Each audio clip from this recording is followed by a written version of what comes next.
My self Ramesh Vats from Chirag public school Narwana. मैं आप सभी का एक बार फिर अपने यूट्यूब चैनल इजी एसएस में स्वागत करता हूं। जैसा कि मैंने आपको फर्स्ट वीडियो के अंदर बताया है, समझाया है, हमने मिलकर डिस्कशन किया है कि राष्ट्रवाद की भावना होती क्या है, किस तरह से वो फैलती है, किस तरह से वो हमें जोड़ कर रखती है, किस तरह वो हमें तोड़ने का काम भी करती है। मैं ये सारी चीज़ें आपको बता चुका हूँ।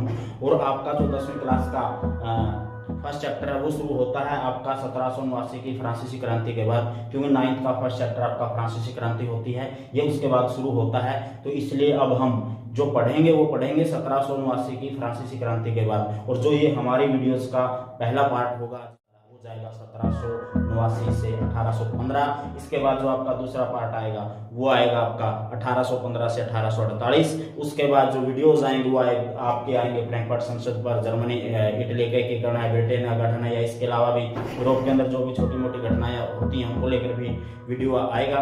तो प्लीज़ आप मेरी वीडियो को लाइक करते रहें, शेयर करते रहें और चैनल को सब्सक्राइब करें और बेल आइकन जरूर दबाएं। Thank you so much. तो चलिए देखते हैं 1789 की फ्रांसीसी क्रांति के बाद यूरोप के अंदर क्या क्या परिवर्तन होते हैं। चलिए, तो 1789 की फ्रांसीसी क्रांति होती है और आपने 9th क्लास का फर्स्ट चैप्टर 1789 की फ्रांसीसी क्रांति पढ़ा होगा। अब मैं उसकी बैक में तो जा नहीं सकता क्योंकि आपका 10वीं क्लास का जो लेसन है वो 1789 की फ्रांसीसी क्रांति के बाद शुरू होता है, वहां से शुरू होता है ये लेसन। तो आपको जरूरी है कि 1789 की फ्रांसीसी क्रांति क्यों हुई, कैसे, उसके बारे में जानकारी होना बहुत जरूरी है। लेकिन फिर भी मैं थोड़ा सा आपको बैक में लेकर थोड़ी सी डिटेल बताने की कोशिश करूंगा कि फ्रांस में था क्या। देखिए, फ्रांस के अंदर राजाओं का शासन था, राजाओं को बोला जाता था उनको। जो फ्रांस था वो ऐसे था, ये फ्रांस है, ये अलग अलग टुकड़ों के अंदर बंटा हुआ है। फ्रांस के ऊपर कहीं ना कहीं किसी न किसी राजा का शासन है। यूरोप के अंदर जो ये भूखंड है, जो ये क्षेत्र है, किसी न किसी राजा का शासन है और ये लोग उस राजा से मुक्ति चाहते हैं। तो इसमें सबसे पहले अगर किसी ने आवाज उठाई तो फ्रांस ने उठाई थी। और फ्रांस के अंदर क्या था, फ्रांस के अंदर लुईस 14वां था, जिसने 1643 से 1700 समथिंग शायद 15 तक शासन किया था। उसके बाद लुईस 15वां आ जाता है, 1715 से 1774 तक शासन करता है। और लुईस 16वां 1774 से 1789 तक शासन करता है। और वो जब फ्रांस की क्रांति होती है तो उस समय लुईस 16वां ही वहां का शासक होता है। अब ये लोग क्या करते हैं, जो अगर 1750 के आसपास की बात करें, 1750 में इंग्लैंड में फ्रांसीसी क्रांति आती है, इंग्लैंड में औद्योगिक क्रांति आती है। और औद्योगिक क्रांति के कारण जो राजाओं का शासन था फ्रांस के अंदर वो दो भागों में बंटा हुआ था, एक थे उच्च वर्ग और एक निम्न वर्ग।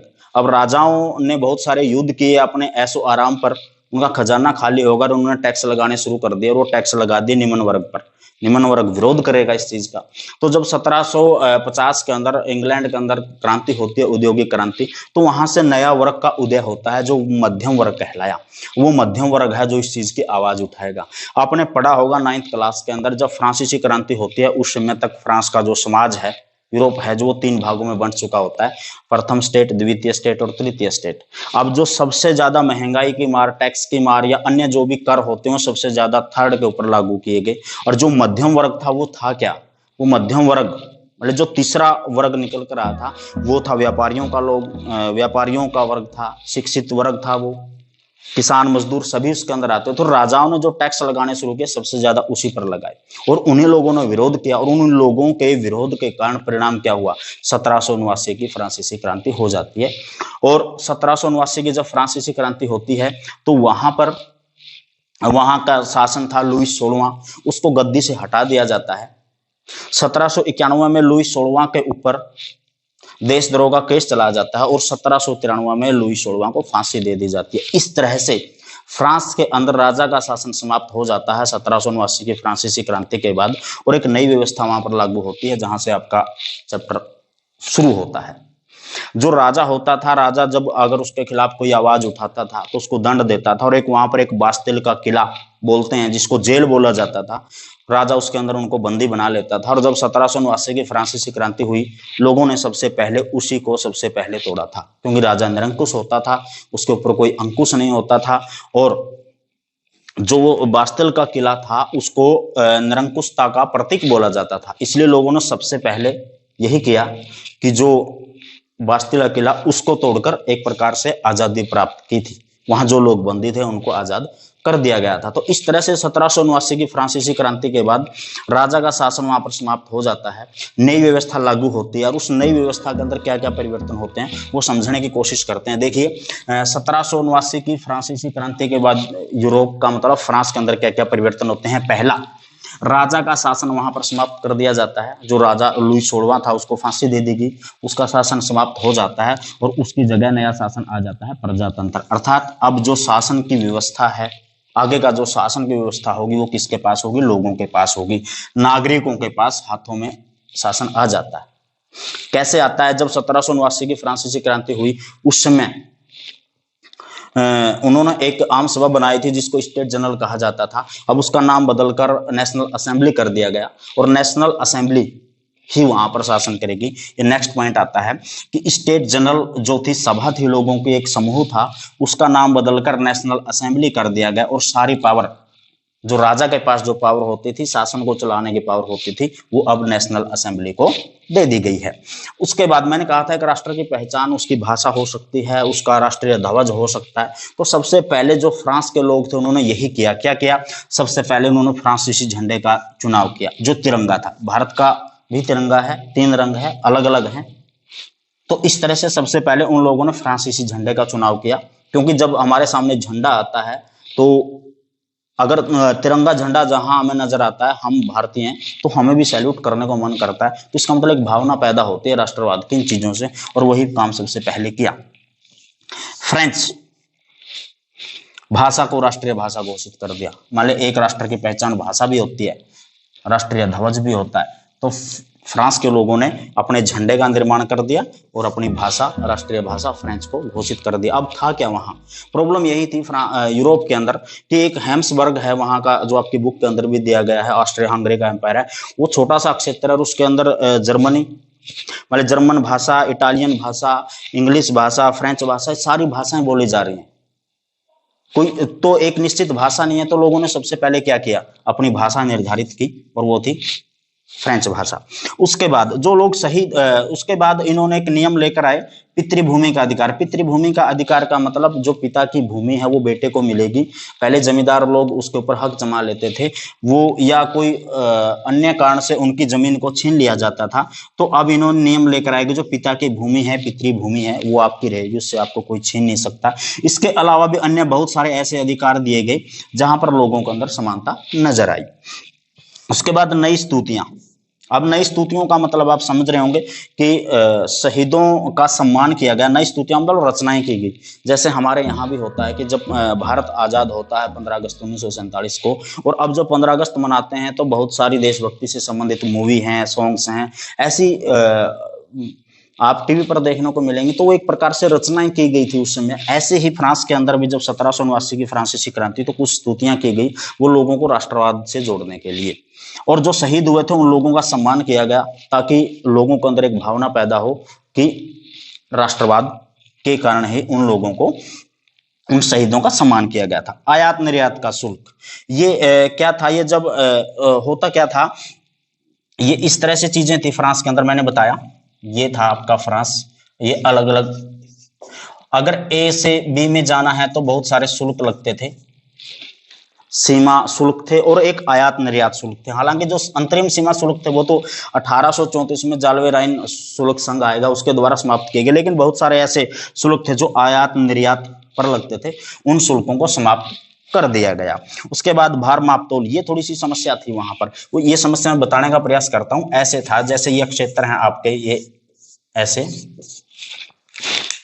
अब होता क्या था यहाँ कि ये जो अक्षेत्र आते हैं आपके, अगर इस ए को बी में व्यापार करना होता था तो इनकी इकाई समान नहीं थी। अगर किसी आदमी ने, भार की माप करता हूं, अगर किसी आदमी ने 100 kg 100 किलो गेहूं ली और वो ए से बी में गया तो हो सकता है यहां जाके 80 kg रह जाए, या हो सकता है 100 kg थी जो वो 120 kg हो जाए, क्योंकि समानता नहीं थी। तो सबसे पहले इन लोगों ने क्या किया, जो ये भार की इकाई थी इसको एक कर दिया। यहां 100 है, आप कहीं चले जाइए वो 100 किलो ही नजर आएगी। उसमें कम ज्यादा नहीं होगी। आपकी बुक के अंदर ये नाप तोल की प्रक्रिया भी दी गई। अगर किसी ने यहाँ से 5 मीटर कपड़ा लिया तो हो सकता है कहीं जाकर 4 मीटर हो जाए और कहीं 5 मीटर कपड़ा 6 मीटर हो जाए। तो ये भी इकाई समान नहीं थी, अर्थात जो माप तोल की इकाई थी वो कहीं बराबर नहीं थी, जिसकी वजह से लोग परेशान थे। तो इस चीज को सबसे पहले स्वतंत्रता हमारे 1779 की फ्रांसीसी क्रांति के बाद जो भार नाप तोल की इकाई है उसको एक कर दिया गया।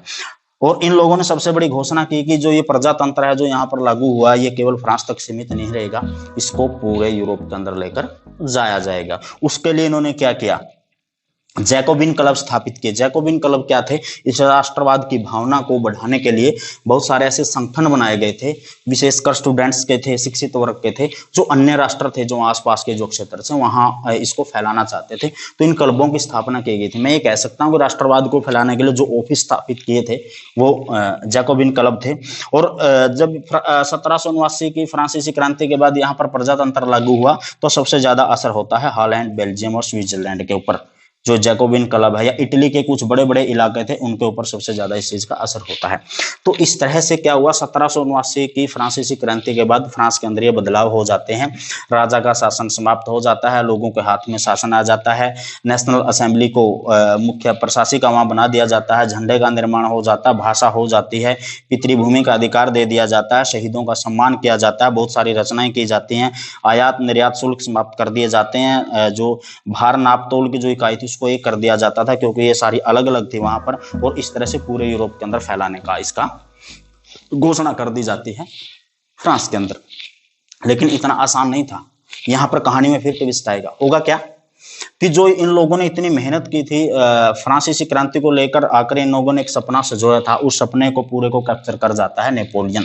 अर्थात ये जो शासन व्यवस्था है ये 1779 की जो फ्रांसीसी क्रांति होती है उसकी केवल 10 साल ही चल पाएगी। 1779 से 1799 तक केवल 10 साल ही चलेगी। तो फिर क्या होगा, कहानी में ट्विस्ट क्या आएगा, इस पूरे सिस्टम को अपने अंडर में कैप्चर कौन कर लेता, वो लेता है नेपोलियन बोनापार्ट।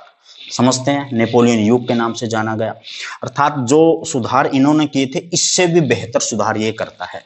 लेकिन कहीं कहीं इसको लेकर लोगों को अंदर एक भावना पैदा हो जाती है, तानाशाही रवैया इसका नजर आता है, जिसकी वजह से लोग इसके खिलाफ हो जाते हैं। वो कैसे होता है, किस तरह से ये शासन करता है, चलो आइए उसको पढ़ते हैं। यहां तक शायद आपको समझ में आ गया होगा कि लोगों ने राजा के शासन को समाप्त कर दिया, प्रजातंत्र लागू कर दिया, और प्रजातंत्र लागू करने के बाद फ्रांस के अंदर ये चीजें लागू कर दी गई, अर्थात लोगों के हाथ में शासन आ गया।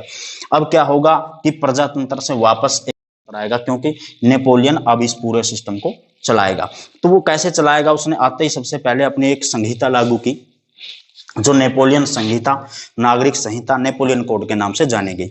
ये क्या था, ये नियमों का संग्रह था एक प्रकार से। अर्थात नेपोलियन ने कहा कि मैं अपने नियम लेकर आऊंगा और उसी के बेस पर आगे फ्रांस चलेगा। और बहुत ही अच्छा प्रशासक था नेपोलियन। कैसे था आइए देखते हैं। सबसे पहले उसने क्या किया कि 1804 की जो नेपोलियन संहिता इसको लागू कर दिया। कई बार प्रश्न आ जाता है कि नेपोलियन संहिता कब लागू हुई, या जो 1804 की नेपोलियन संहिता थी उसके क्या क्या नियम थे। यहाँ से प्रश्न आ जाता है कि जब 1779 की फ्रांसीसी क्रांति हुई तो उसमें वहाँ का शासक कौन था, कौन सा वंश था, बारबोन वंश था, मोनार्क उनको कहा जाता था। तो नेपोलियन ने अपनी संहिता लागू की और उसके अंदर क्या क्या परिवर्तन किए। जन्म आधारित अधिकार समाप्त, यहाँ पर कुछ अधिकार दिए गए थे इन लोगों ने, समान अधिकार दिए गए थे, पितृभूमि का अधिकार दिया गया था। तो इसने क्या किया कि जो जन्म के आधार पर जो जो चीजें आपको मिलती हैं उन सबको समाप्त कर दिया। दूसरी चीज, कानून के समक्ष समानता। देखिए जो ये 1779 की फ्रांसीसी क्रांति हुई थी, मैंने कहा था जो फ्रांस था वो 2 भागों में बंटा हुआ था, बाद में 3 भागों में बंट गया, प्रथम, द्वितीय और तृतीय। उन लोगों की सबसे पहले यही मांग थी कि जिस तरह से निम्न वर्ग, उच्च वर्ग, मध्यम वर्ग ऐसे बंटा हुआ है, ऐसा नहीं होना चाहिए। हमारा एक ऐसा सिस्टम हो जिसमें सभी लोग कानून की नजर में ऐसे नियम कायदे कानून लेकर आओ जो सभी लोग समान हो। इससे तो इतना अच्छे से नहीं हो पाया, तो उस चीज को सबसे ज्यादा किसने किया, नेपोलियन ने कर दिया कि कानून की नजर में सभी लोग समान हो गए। अर्थात इसकी जो कमियां थी वो ये पूरी कर रहा है। तो इसका मतलब ये तो यूरोप के अंदर, फ्रांस के अंदर पॉपुलर होना ही है। तो इसने कानून के समक्ष समानता कर दी। उसके बाद संपत्ति का अधिकार दिया गया। देखिए वैसे तो जन्म के आधारित जो अधिकार थे वो सारे समाप्त कर दिए गए, लेकिन इसने संपत्ति का अधिकार दे दिया। बस जिसकी जो संपत्ति वो उसी की रहेगी, उससे कोई छीन नहीं सकता, उसका हक उसी का रहेगा। उसके बाद ये लोग, ये जो काम थे, कानून के समक्ष समानता, संपत्ति का अधिकार, ये सारे बड़े लोगों के लिए थे। तो उसको तो पॉपुलर होना था, उसने कुछ मजदूर और किसान के लिए भी किया। भूदासताओं की जो प्रथा थी वो समाप्त कर दी। भूदासताओं की इस प्रथा क्या थी कि बंधुता मजदूरी थी। टीवी पे बहुत सारे सीरियल आते हैं, आपने देखे होंगे। मैंने देखा था, क्या थी, चकोर शायद एक नाटक आता था, वो बंधुता मजदूरी के ऊपर था। इस तरह से कि दासताओं की प्रथा होती थी, जहां अगर आपके पिताजी काम कर रहे हैं, बेटे को भी उसी जमींदार के काम करना होता था। तो सबसे पहले इस प्रथा को इसने समाप्त कर दिया। उसके बाद ये मजदूरों के लिए काम था। किसानों के लिए क्या क्या, जागीरदारी। ये जागीरदारी प्रथा क्या थी, जो किसान फसल उगाता था उसका कुछ हिस्सा उसको चर्च में जमींदार को या राजा को, मतलब इस तरह से कुछ हिस्सा टैक्स के रूप में उसको देना होता था। उस प्रथा को इसने समाप्त कर दिया। बस जो जिसकी फसल है वो इतनी होगी, आपको कहीं इसमें से अगर मैं ये कहूँ किसी के पास अगर 5% 10% हिस्सा फसल का उसको देना होता है, तो ये कहीं ना कहीं किसानों के लिए नुकसानदायक थी। तो नेपोलियन ने वो दासताओं और जागीरदारी प्रथा को समाप्त कर दिया। उसके बाद यातायात व संचार में सुधार। अगर आप एक अच्छा शासन चाहते हैं, आप फ्रांस के अंदर वास्तव में सुधार करना चाहते हैं, कहीं भी चले जाएं आप, जब तक वहां का यातायात और संचार के साधन मजबूत नहीं होंगे, आप इतना अच्छा सुधार नहीं कर सकते। इस बात का नेपोलियन को बिल्कुल अच्छे से पता था। नेपोलियन ने यह चीज कर दी। उसके बाद देखिए, ये 1789 से 1799 तक चलता है, और नेपोलियन का शासन जो चलेगा, 1799 में नेपोलियन यहाँ पर आता है। 1815 केवल 16 साल ही वो शासन करेगा। उसके बाद प्रशासनिक सुधार। इसने केवल फ्रांस में नहीं, मैं ये सारे प्रशासनिक सुधार का हिस्सा केवल फ्रांस में नहीं, इसने इटली और स्विट्जरलैंड जो आसपास के थे, मैंने कहा था यहाँ ये भावना फैल चुकी थी, और इसी भावना को ये लेकर भी गया, और इसने स्विट्जरलैंड और इटली के अंदर भी काफी प्रशासनिक सुधार के अर्थात व्यवस्था को लागू किया। उसने सबसे बड़ा क्या किया, एक 39 राज्यों का एक समूह बनाया, संघ बनाया, जिसको जर्मन महासंघ के नाम से जाना गया। ये भी इसकी काफी बड़ी उपलब्धि थी। छोटे छोटे बहुत सारे राज्य थे, उनको मिलाकर एक संघ बना दिया। 39 राज्यों का जो महासंघ बना था वो जर्मन महासंघ कहलाया। उसके बाद ये इतने बहुत सारे इसने अच्छे काम किए, लेकिन कुछ गलतियां हो गई इससे। कुछ इसके काम ऐसे हो गए जो नेगेटिव चले गए। वो नेगेटिव क्या था, सबसे पहले इसने प्रेस की स्वतंत्रता पर रोक लगा दी, अर्थात प्रेस की स्वतंत्रता पर रोक लगाने का मतलब तानाशाही होती है। दूसरा, करों में इजाफा। यहाँ पर जो कर थे, आयात निर्यात के जो शुल्क थे, वो समाप्त कर दिए गए थे। यहाँ पर इसने दोबारा से उन करों को लगाया और बहुत ज्यादा कर दिया, इजाफा कर दिया, उनको बढ़ा दिया गया। तो वो भी इसके कहा अगेंस्ट चला गया, नेगेटिव चला गया।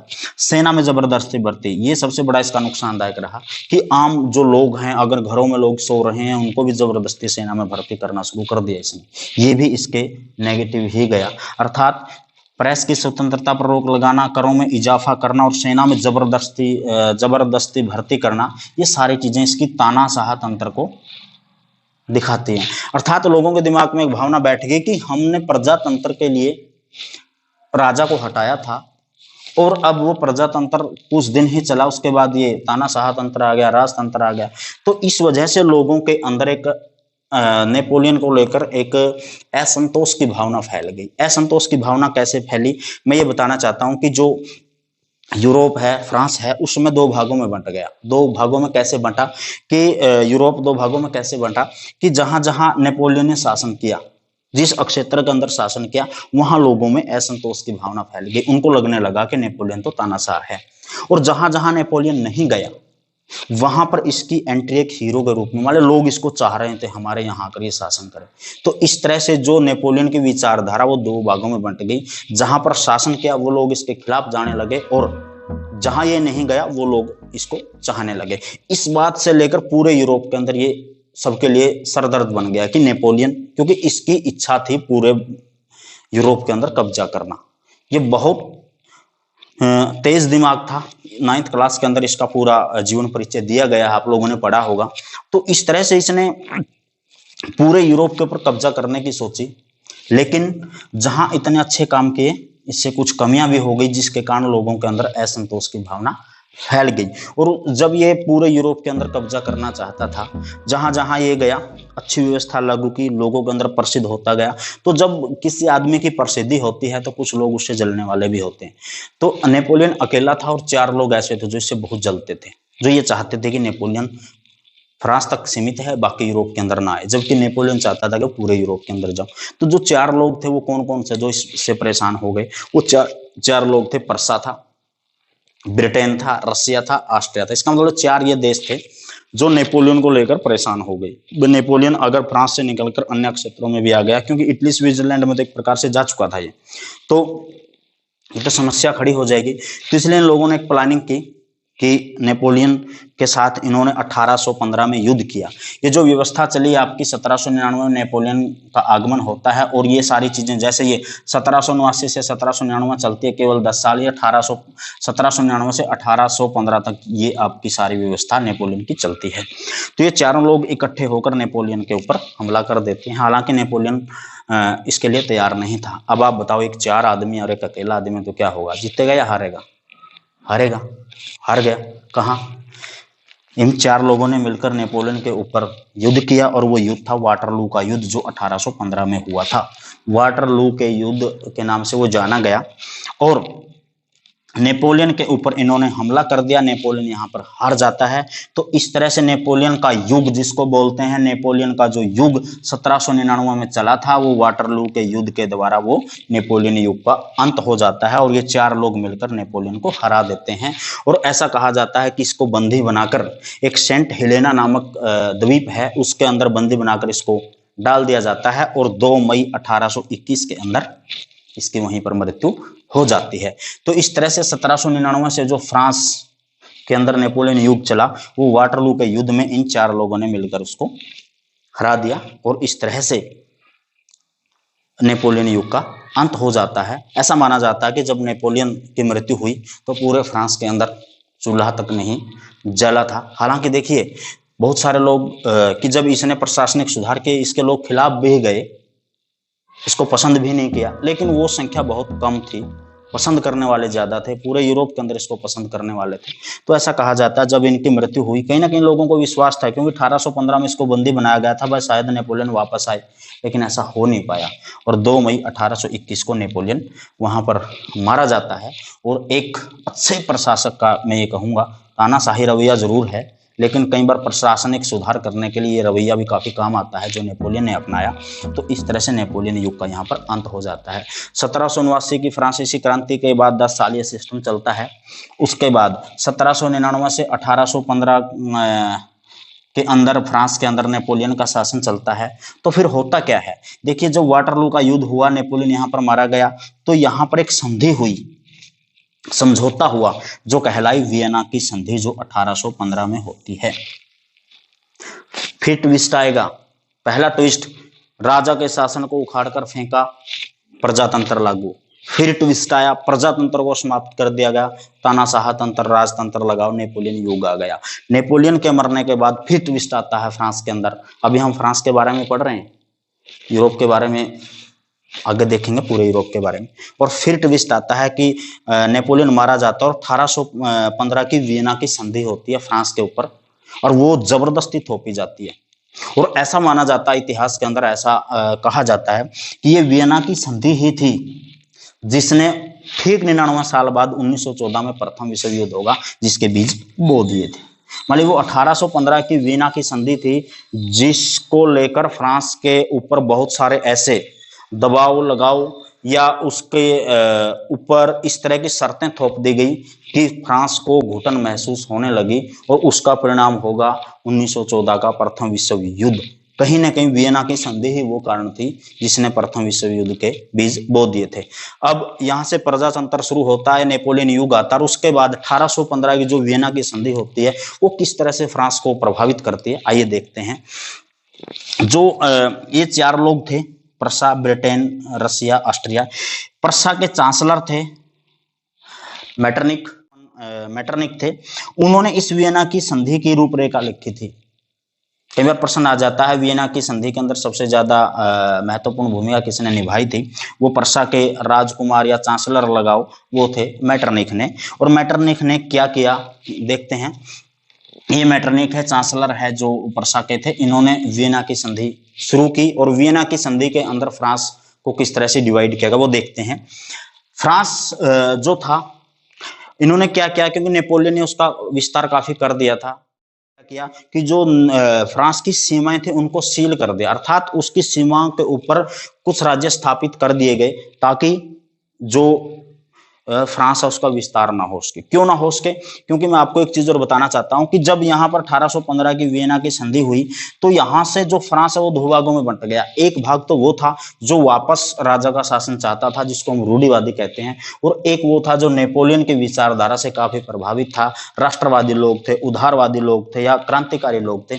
तो कहीं ना कहीं इन लोगों को ये लगा कि अगर ये जो राष्ट्रवादी विचारधारा है, जो राष्ट्रवाद की भावना फ्रांस के अंदर है, ये कहीं बड़ा रूप ना ले ले, तो सबसे पहले उन्होंने उसकी सीमाओं को बंद कर दिया। कैसे बंद किया? मैंने ये एक छोटा सा रफली मैप बनाया। ये फ्रांस है, फ्रांस के चारों तरफ की सीमाएं, अगर इसका उत्तर भाग है तो उत्तर भाग के अंदर नीदरलैंड और बेल्जियम दो राज्य कुछ पहले स्थापित थे, कुछ और स्थापित कर दिए गए। इसके पश्चिमी भाग के ऊपर पर्सा, जिसने वियना की संधि यहाँ के चांसलर ने मेटरनिक ने लिखी थी, पर्सा को सैक्सोनी राज्य दे दिया गया। मान लीजिए यहाँ पर्सा और सैक्सोनी दो राज्य स्थापित कर दिए गए पश्चिम पे। पूर्वी के अंदर रूस और पोलैंड थे, दक्षिण के अंदर पिडमार्ट, जनेवा थे, और जो ऑस्ट्रिया था, जो इसके अंदर शामिल था ऑस्ट्रिया, उसको उत्तरी इटली के बहुत सारे बड़े बड़े इलाके थे वो दे दिए गए। तो इस तरह से जो फ्रांस था उसकी जो सीमाएं थी उनको बंधी बना दिया गया, बांट दिया गया, और उनकी चारों दिशाओं को एक प्रकार से राज्यों के द्वारा सील कर दिया गया। फ्रांस के चारों तरफ ये राज्य स्थापित कर दिए गए ताकि फ्रांस का विस्तार ना हो। इसके अलावा क्या क्या परिवर्तन? मैंने कहा था कि फ्रांस यहाँ पर दो भागों में बंट चुका था, दो विचारधाराएं हो चुकी थी। एक रूढ़िवादी विचारधारा जो ये चाहती थी कि हमें तो वापस राजा का शासन चाहिए, और एक विचारधारा जो राष्ट्रवादी थी, जिसने फ्रांसीसी क्रांति की थी, जो यहाँ भी प्रजातंत्र की मांग कर रही थी। उसके बाद नेपोलियन की विचारधारा से भी वो लोग कहीं ना कहीं प्रभावित हुए, और यहाँ पर वो लोग भी फिर प्रजातंत्र चाहते थे, लेकिन उनकी नहीं चली। चली तो किसकी? यहाँ पर चली रूढ़िवादियों की, अर्थात जो दो विचारधाराएं थी, रूढ़िवादी विचारधारा, वो जीत गई। कैसे जीती? क्या परिवर्तन हुए? देखिए आप, हुआ क्या? प्रजातंत्र समाप्त। मान लो जो यहाँ से प्रजातंत्र चल के आ रहा था तो ये भी प्रजातंत्र, राजतंत्र, तानाशाह, कुछ ना कुछ सुधार कर रहा था। तो वो प्रजातंत्र की जो एक रूपरेखा तैयार की थी वो समाप्त कर देगी और वापस राजतंत्र की वापसी। आपको पता होगा जो लुई 16वां था, फ्रांसीसी क्रांति में जिस राजा को गद्दी से हटा दिया गया था वो बारबोन वंश से था। तो दोबारा फिर फ्रांस के अंदर राजा का शासन आ जाता और वही बारबोन वंश वहां पर वापसी करता है। तो इस तरह से हम ये कह सकते हैं कि फ्रांस के अंदर कैसे परिवर्तन होते हैं कि क्रांति करने के बाद प्रजातंत्र की मांग करते हैं, नेपोलियन आ जाता है और दोबारा फिर फ्रांस उसी सिचुएशन में आ जाता है जहां वो 1789 की फ्रांसीसी क्रांति से पहले था। वही राजा का शासन आ जाता है। नेपोलियन ने जो जो अक्षेत्र जीते थे, जो जो जीत कर रहा था, उन सभी को विभाजित कर दिया जाता है, उनको अलग अलग कर दिया जाता है, और पूरे फ्रांस का विभाजन, जैसे मैंने बताया कि उसकी सीमाओं के ऊपर अन्य राज्य स्थापित कर दिए जाते हैं। और प्रेस की स्वतंत्रता जो पर रोक जो इसने लगाई थी नेपोलियन ने, वो यूं की यूं रहती है। मान ली जो नया सिस्टम आया राजतंत्र, इसने भी प्रेस की स्वतंत्रता पर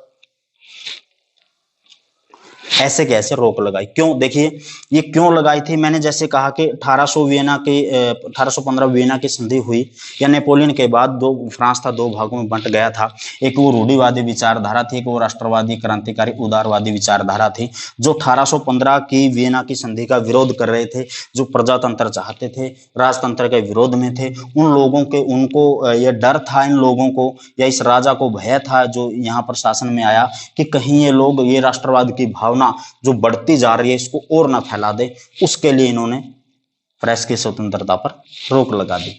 लेकिन जो नेपोलियन ने 39 राज्यों का जो महासंघ बना था उसको यूं का यूं रखा, उसके अंदर कोई बदलाव नहीं किया, एज इट इज रखा। तो अब होता क्या है, विचारधारा दो भागों में, तो रूढ़िवादी विचारधारा थी वो तो जीत गई यहाँ पर, उसकी तो वही व्यवस्था जो वो चाहते थे वो लागू हो गई। तो सबसे ज्यादा दिक्कत किसको आई? सबसे ज्यादा दिक्कत तो उनको है ना, जो राष्ट्रवादी क्रांतिकारी, जो लोग 1700 फ्रांसीसी क्रांति से लेकर प्रजातंत्र की मांग करते रहते, वो कहाँ गए?